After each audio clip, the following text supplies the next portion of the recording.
This one another one where they happen for Nigeria, where we say they make me the verse, where we say I no like at all. This one they make me the verse well. They make me the verse where we say anybody where they for public offices where the AFCC arrange go court, they always they enter court. They can't they give us zobo. Now zobo me I dey call am.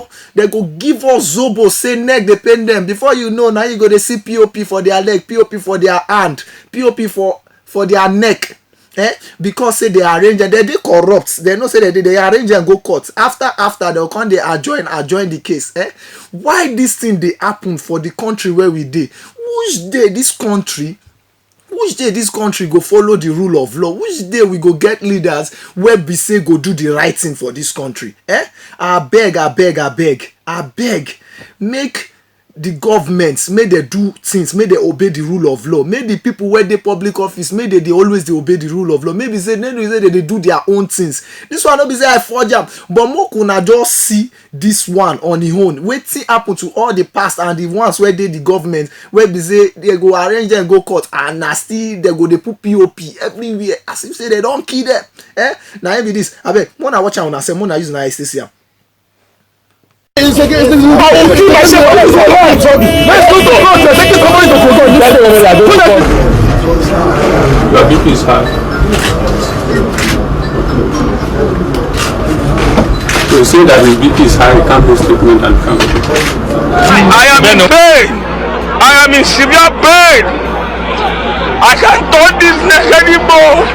If anything happens to me, the Inspector General of Police should be held accountable. Over the years, political and economic corruption has become a rising phenomenon in Nigeria. There have been alarming and scandalous cases which have sparked massive outrage from Nigerians and the international community as well. Here are the dramatic performances of those accused of corruption and other criminal acts. Olisametu, former publicity secretary of the PDP Olisametu, who is accused of taking 400 million naira from the National Security Advisor in 2014, is facing trial, which has been greeted with an adjournment over his failing health. At the time, Metu collapsed in court. In 2018, Olisametu appeared in court on a stretcher, forcing the presiding judge to adjourn the case. Ayodele Fayose, after his tenure as governor of Ekiti State, he was arraigned in court by the Economic and Financial Crimes Commission for alleged money laundering and conspiracy to the tune of 2.2 billion naira. The case, on which judgment is yet to be delivered, was adjourned after the ex-governor sought the leave of the courts to travel to South Africa for medical treatment. Senator Dino Melaye, the senator representing Kogi West Senatorial District, has been on the news for the right and wrong reasons, referring to his ordeal with the police.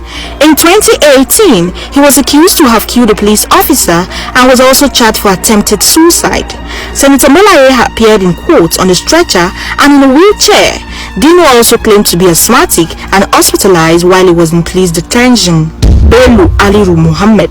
In 2016, former national chairman of the People's Democratic Party, Bello Haliru Muhammad, appeared at the Federal High Court, Abuja, in a wheelchair. The anti-graft agency had accused Haliru and his son of collecting money from the $2 billion arms deal supervised by the former National Security Advisor, Sambo Dasuki. Major General Hakim Otiki, former General Officer Commanding 8th Division Hakim Otiki, was court-martialed over the alleged missing sum of 400 million naira, which was said to have been transported from Sokoto to Deji in Kaduna State. The army officer was transported to court in an ambulance and appeared in court in a wheelchair. Brigadier General Paul Boro retired. Boro served as a special advisor to President Buhari on Niger Delta and coordinator of the Presidential Amnesty Program between May 2015 and March 2018. He was fired by President Buhari and arraigned in court by the EFCC alongside Anafi Moriki on a 9-count charge of theft and criminal breach of trust to the tune of 974,768,466 naira and $1,914,000. He appeared in court in a neck brace. Orji Uzor-Kalu. The anti-graft agency EFCC arraigned former governor of Abia State Orji Uzor-Kalu and his then commissioner of finance Ude Jones Udeogu and company Slok Nigeria Limited on an amended 39-count charge of fraud. Counsel to Kanu said that Kalu was away in Germany for medical treatment and was advised by his doctors to remain in Germany to recuperate from surgery. Diezani Alison Madueke. A few months after the tenure of former President Goodluck Jonathan, pictures of embattled ex-Minister of Petroleum Diezani Alison Madueke flooded the internet. That she was diagnosed with cancer. Diezani's lawyer revealed that she had to undergo mammary gland treatment in the UK. The EFCC under the administration of President Buhari accused Madueke of money laundering and other corrupt practices with calls for her to be extradited. The ever-bubbling and beautiful former petroleum minister appears to be a shadow of herself as proof of a medical condition. Justice Rita Ajimogbobia. The EFCC had provided an 18-count charge against Justice Ophelia Ajimogbobia, bordering on perversion of the course of justice, grafts, unlawful enrichment, false information and forgery. She pleaded not guilty to the charges. However, she appeared in court with a bandage on her leg. Femi Fani-Kayode. The former Minister of Aviation alongside Nenadi Usman is facing a 17-count charge of money laundering, conspiracy, unlawful retention of proceeds amounting to 4.6 billion naira. Fani-Kayode was the director of publicity of former President Goodluck Jonathan's re-election campaign organization. At the hearing of the case, counsel to Fani-Kayode told the court that his client failed to appear in court because he had been diagnosed and hospitalized with a heart-related ailment. The explanation for absence brought laughter in the courtroom of the Lagos Division of the Federal High Courts. Kingsley Kuku. The former presidential advisor to ex-President Goodluck Jonathan was alleged to have stolen billions of state funds earmarked for the presidential amnesty program.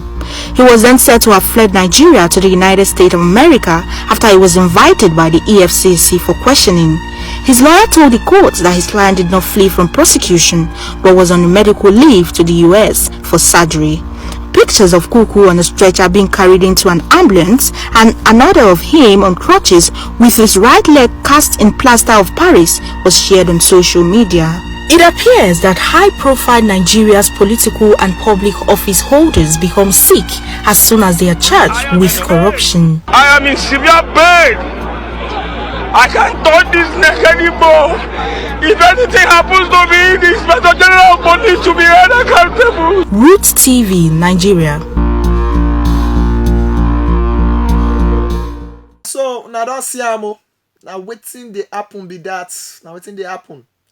But I beg before una come up for here, I beg more now make sure say una follow us. More now they for they see new updates where they come on our way. More now like, more now share, more now comment, and we promise to respond back. Okay, thank you. Peace out.